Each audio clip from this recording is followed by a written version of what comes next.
So we're just going live at Conway Castle for a medieval event. So I'm sat with a very soggy gerfalcon here called Hoggle.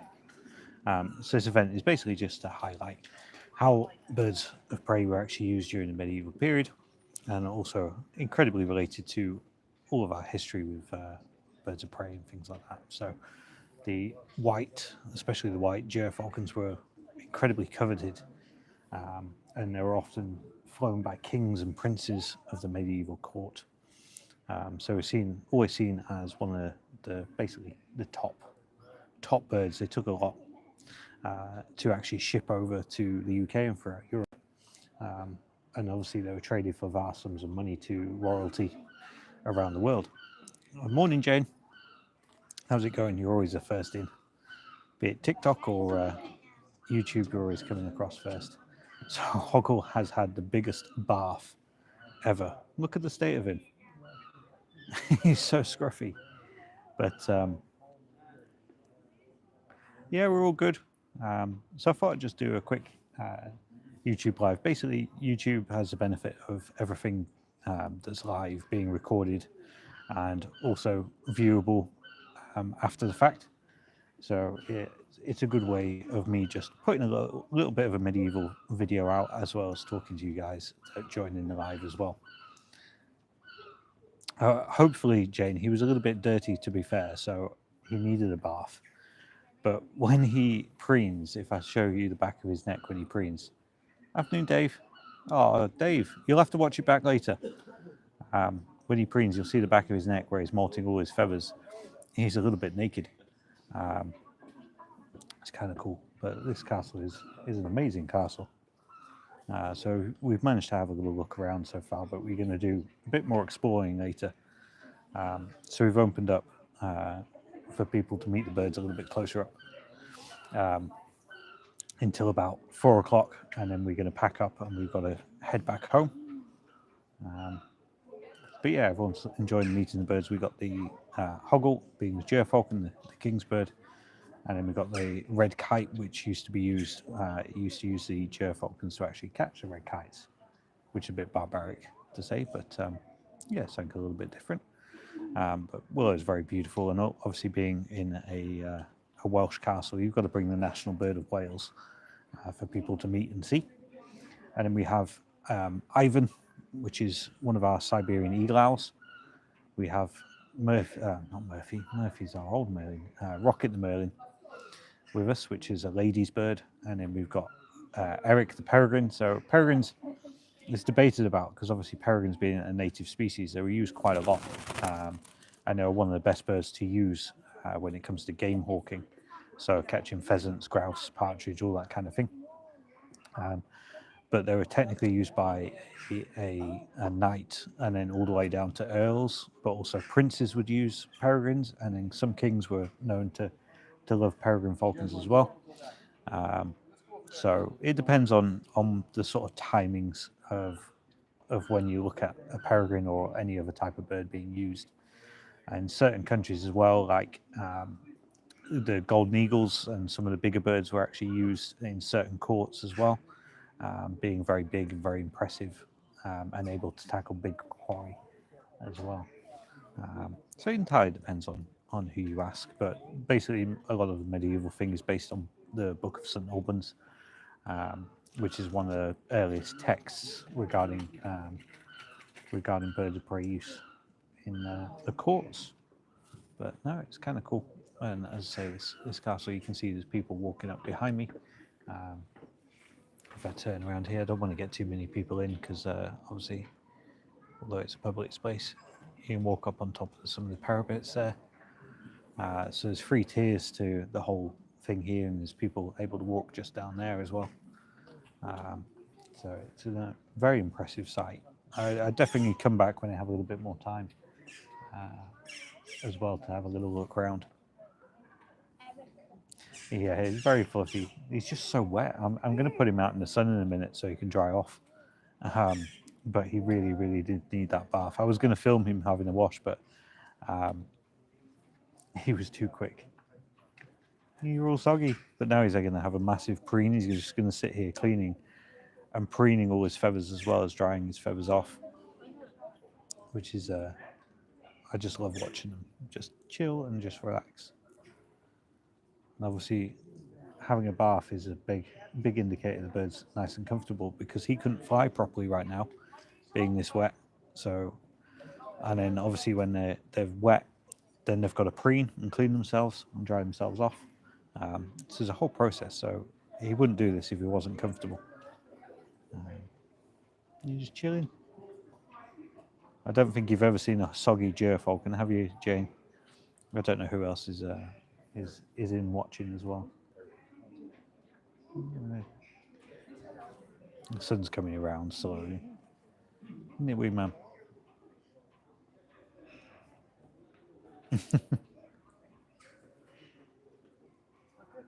Especially when you see him up close preening, like the attention to detail that he spends just cleaning his feathers. Yeah, and then you can see his skin underneath all his feathers. Hey, bud.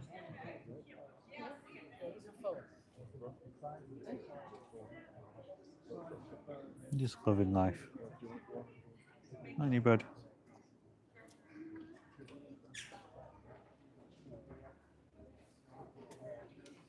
So, as I said yesterday, I'm glad we're not flying here, because there are so many herring gulls with chicks. And obviously, this is their house. This is where they live, and they have their babies. So we don't want to disturb that whole dynamic.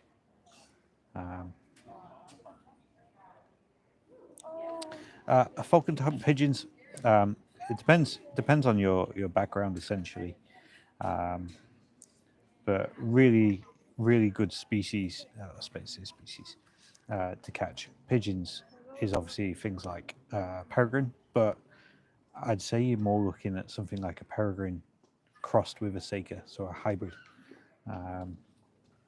But as I say, a lot of research needs to go into that in terms of where you're going to fly it, how you're going to do it, and obviously, it sounds like you understand a little bit, but finding a mentor, someone that can guide you in that process, is a really big thing. So I used to use female peregrine cross sakers to catch crows, and if you used a pure peregrine, they were just not able to take a crow properly. They could take it, but they wouldn't sort of stick to it, because the crows obviously gang up on them. And then adding the saker in there adds a little bit more fight and a bit of size and power to them. A saker itself is a little bit slower, especially after things like crows that are very nimble and nifty. Oh, fantastic, Ewan. I'm not sure how many people fly at quarry with their falcons in the Yorkshire Club. I say it's been a while since we were part of that. We were part of it many years ago. Morning, Sam. That's it. So you're doing the right thing and getting the right guidance there. So there's numerous. It depends on the style of hunting that you're going to go for pigeons, which I would generally say you're looking at a pursuit flight for a pigeon. That's why I say the peregrine cross saker, that is very hard to beat that one. A Ger cross peregrine is a good idea. I know I'm saying hybrids rather than pures, but the hybrids really do bring a few different things to the table when it comes to that, because you're mixing the beauty of the Ger with the sort of speed of the peregrine, and then as I say, the sort of aggression from the saker with the speed of the peregrine as well. So it can't really be beaten, those two species, in my opinion anyway. It does differ. I've mainly gone to pure species now, rather than hybrids, mainly for explanation side of things. I do have quite a few hybrids, but when it comes to free flying and shows and things, I mainly use Hoggle here and Eric the peregrine. For one, it's easier, and a lot of people understand a little bit better. Whereabouts are you?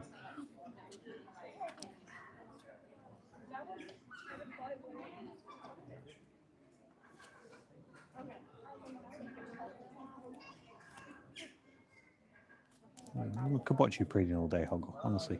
Especially the hearts on your wings.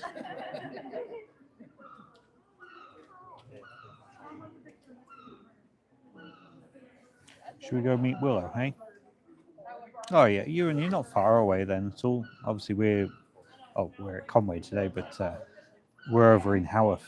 So if you needed some advice, then you can just drop us an email and we can always help and advise. Are you mainly looking at kind of pursuit flying over fields after pigeons and things, or are you looking at maybe looking at the game hawking side of things, where you're getting the dog on point and going after partridge and things like that? There's very different approaches to it and very different types of flying. So yeah, the pursuit side, yeah. So those two species, in my opinion. If you're after pigeons, then a male would do you well, but a female might open up a few more avenues in going after. So a female might open up a few more avenues, maybe looking at crows and things like that.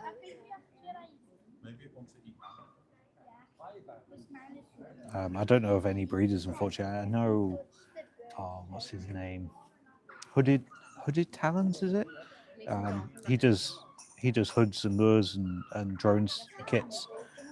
He did breed peregrine cross acres, but he's down in Cornwall, I think. I think somewhere down there. So that might be a shout. Yeah, partridge. Yeah. A tricky thing with partridge, obviously, it's entirely different flying. You may be looking at having a dog on point for that, and then flushing the partridge to the falcon to stoop down on. But probably around Leeds, yeah, unless you're looking at going further field up onto the moors and stuff like that with keeper estates, then it might be better to look at just a pursuit flying where you can get the permission, which is a whole different game. Nick Fox did have a really good book on crow hawking, and if you're looking at pursuit hawking, then that's a really, really good read. Be a good one to watch. I've not watched his Northumberland DVD for a long time. I'm not too sure on the tactics that go into it there, but certainly his book is really, really good read for pursuit hawking. So that might be a good shout to have a look at. I'm not sure where you can get it from, but maybe on his website. Might be a shout. You're drying off nicely now, aren't you, bud? So he's got his new. Yeah, give that book a look and have a read of that book. I was just going to say his new feathers are coming through nicely now, so the darker shades there compared to the scruffier feathers here. So they molt every year, these birds, and he's got a few tatty primaries, which happens from time to time. But his new feathers are coming to replace those now. He's going to look very bright and shiny again very soon. Especially the back of your head. Your back of your head is almost bald, bud. You've just started to molt those properly. Yeah, God, that might be able to help. As say you, and is it your first bird, the falcon you're looking at getting? If it is, then you can always give us a shout, and we can help out and advise as needed. The thing that always gets me is obviously when you start out, you always need contacts to call on if you need help and advice. It's better to ask a silly question than make a silly mistake. Yeah, you give us a shout if you need to.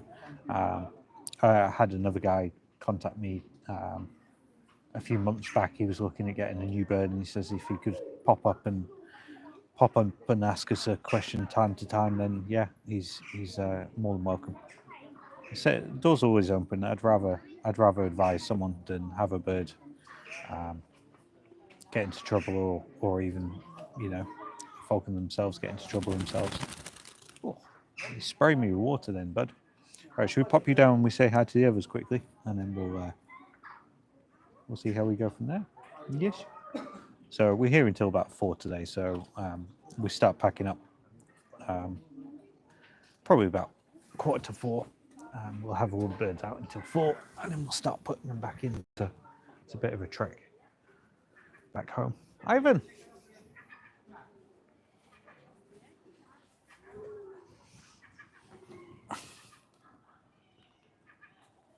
Woo! Don't fall over.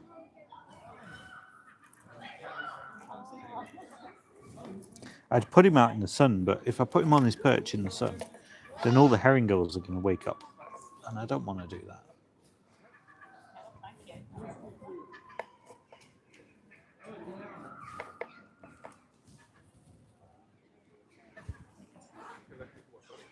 Yeah, sweet. There we go. So Willa's a little star animal, being National Bird of Wales, and she had to come across to Wales. And a lot of people get to see the kites in the wild flying around, but don't get to see them up close. And obviously, they're a beautiful bird to see up close. I need to do a video later about feeding kites. I've had a post of someone feeding birds in Oxfordshire. Birds, kites in Oxfordshire on the street. All their TikTok page is literally them just going out with chicken and chucking it on the streets. Literally must be 30 or 40 kites come down every day, which is obviously spectacular, but there shouldn't be 30 or 40 kites relying on some chap popping out and feeding them every day. So yeah, I need to do a video on that one later. Maybe you can help me with that, big girl.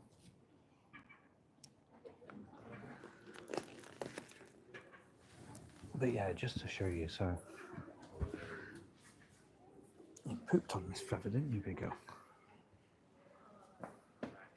The size of her, this is one of her smaller primary feathers. And all that is in her wing.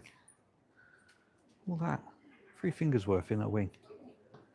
It's incredible length. And that's not even the longest feathers. It's huge. I'm going to give that to Katie, and Katie can do a painting on it because she does some amazing paintings on her feathers. Eric, eat your bum bun.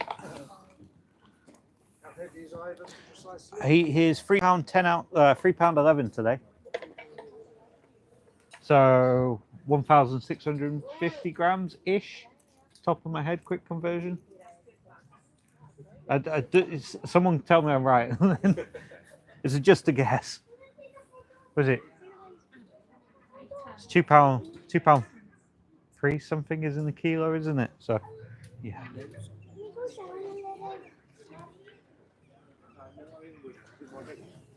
I'll sit here with Eric quickly, and then Eric is eyeing up all the wood pigeons, all the pigeons around. So you couldn't look at a pure peregrine. A little teasel would do very, very well. Female especially would do incredibly well. But they wouldn't go for magpies or crows. If they did, you'd have to be incredibly quick. You want to get into them on the kill because they would get swamped by all the rest of the gang. So yeah, that's why I say adding the Seika makes them a little bit better. So Eric's a little teasel. He's just turned a year old. So you can see his adult feathers coming through. You're going to be a handsome boy, and his tail.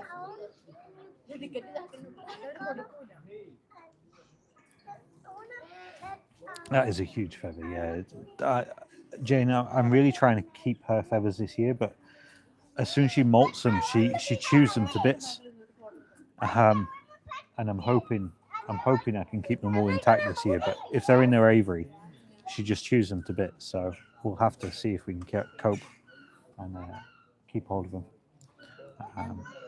But no, teasel peregrines, male peregrines are just a beautiful bird.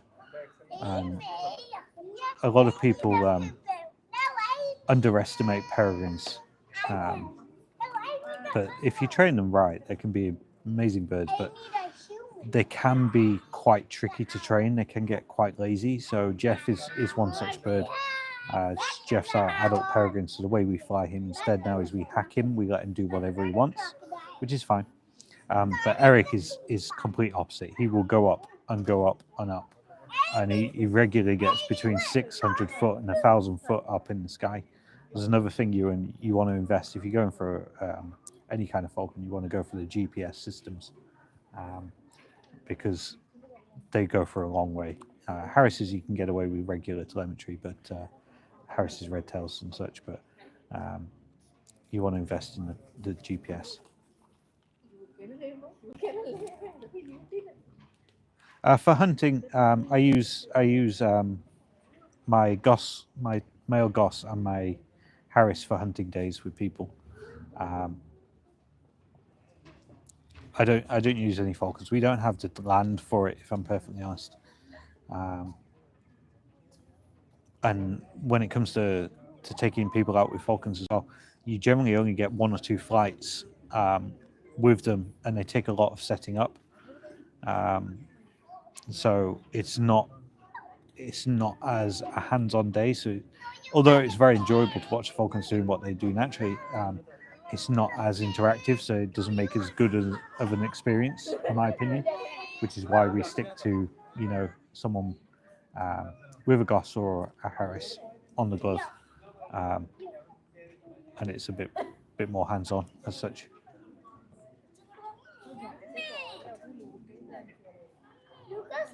You can also look at, I've not tried it myself, you've got the row crow side of things. There's a fitness aid as well as a hunting aid as well. A few people rate them very, very highly for both sides of things, for hunting and fitness. I've not done it myself. It's something I might look into in the future, but the thing that I'm going to invest in this year is a lure machine, for dragging a dummy bunny. I'm going to use that for the Goss, and the Harris is getting them fit in August, September. Although my Goss, August is coming around quick, isn't it? It should be about ready. August, I'm hoping. The Harrises we tend to fly all year, and they do quite well molting out. But the Goss, I've put him up for molt because he's just nuts, honestly. These pigeons are teasing you, bud, aren't they? He's like, there's one, Dad. They're nesting in all the little nooks and crannies above us.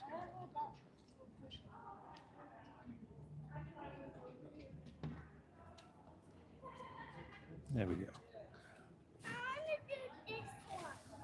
Yeah, that's a bit big for you, the herring gulls. You remember them from Beaumaris, don't you? They're a bit nasty. You dealt with them so superbly, though. Hey? Yeah. That was a pigeon. You see the difference? It's like, oh, where'd that go? Apparently there's a jackdaw attacking people on top of the castle walls. Someone had a bit of a gash yesterday from it on their forehead. So he's asked me to go and have a look and see what they can do. But I said, there's nothing really you can do. It's their nest. The nest is probably in one of the little nooks just literally below the platform.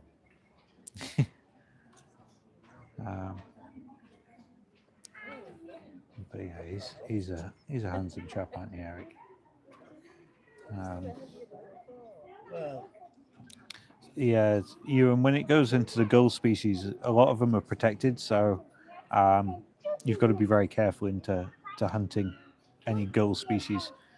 You can get licensed. I'm not sure on the blackheads if they're protected. Obviously, the herring gulls, blackbacks, and lesser black-backed gulls are all protected. The black-headed, I can't remember the rules and regulations on those ones. But same principle again with the crows, the black-headed gulls. They obviously swarm over the birds if one of their pair gets attacked. Watching everyone, aren't you, bud? There's people walking around. He's just twisting his head upside down. He's such a playful little boy, aren't you? You've turned out to be a beautiful man, and just the way he flies is just incredible. He's one of the nicest little boys I've trained. I say he's very fixated on my mum though, because my mum raised him. So he's a bit noisy around my mum, which happens with quite a lot of imprint peregrines. If you're after the hunting side as well, then you are probably better with the parent raised. A handful but they're definitely worth the time and effort if you can take your time with them. I'd love to let you go, dude, but honestly, it would be like a scene from Birds. All the herring girls would just push you around because there's so many babies. I need to go and have a count. There must be at least 50 or 60 baby herring gulls all over the bridge just down the bottom end of the castle here. Obviously, it's peak breeding season. Yeah, what are you watching? You good?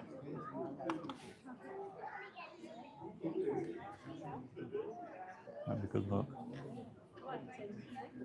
You keep landing above him and then flying off, realizing there's a peregrine underneath them. Right, should we pop you back? And should we say bye to everyone? I say, it's a little bit of a different one.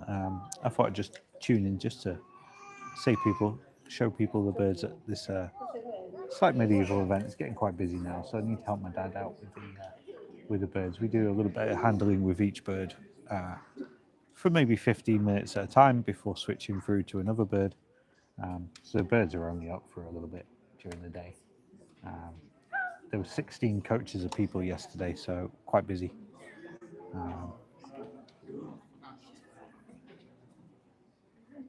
Yeah, that's it. If you drop us a message, Ewan, we can just correspond via email, and we can see how we can help. The experience days, you could look at the information from the Raptor Awards as well, although that's changing. They're just going through it now, and it's been taken over. Oh, Helena, sorry, I didn't see you were in here. It doesn't tell me who's in here unless they message, but yeah, if you got any questions after the fact, as say if people are watching this after viewing it, then we can obviously answer questions later. But it's very cool to look at the medieval history, especially in such a beautiful castle here. Jane, we'll see if I can catch up later as well. We do TikTok lives mainly, but I want to look at the YouTube and Instagram side of things as well for people to see, because there's people all over the place. And Vicky's joined in right at the last second, watching from Austria. Oh, fantastic. Australia, sorry, not Austria. Australia. Oh my gosh, it must be super early in the morning in Australia. Right, Eric. We need to press the off button. Let's take you back on your perch. Oh, afternoon Ella as well. Afternoon, I keep saying afternoon. I'm used to going live in the afternoon. It's morning time, isn't it?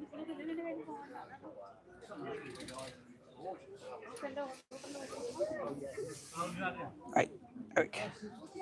Yeah, we just finished up. Evening time.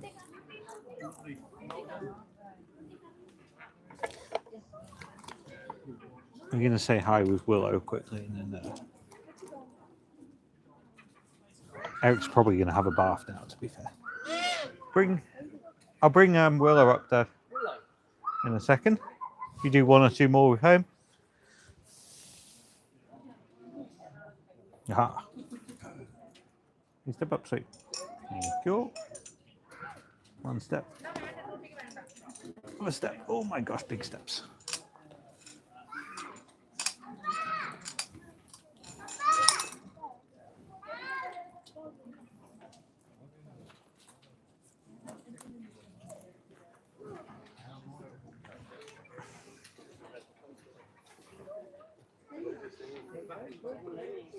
How can I do this? I'll do it on there.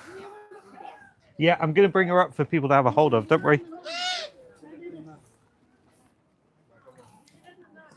Right, guys. We'll catch up later, and we'll